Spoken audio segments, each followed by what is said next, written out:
Good morning mga logs. Luto tayo ngayon ng ulam natin na ampalaya para sa atin na breakfast. Lagyan ng itlog natin, ha? Wing.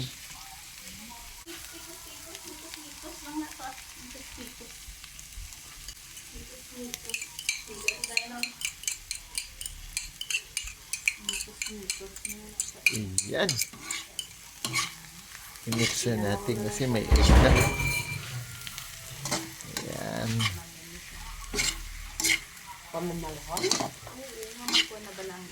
Sarap.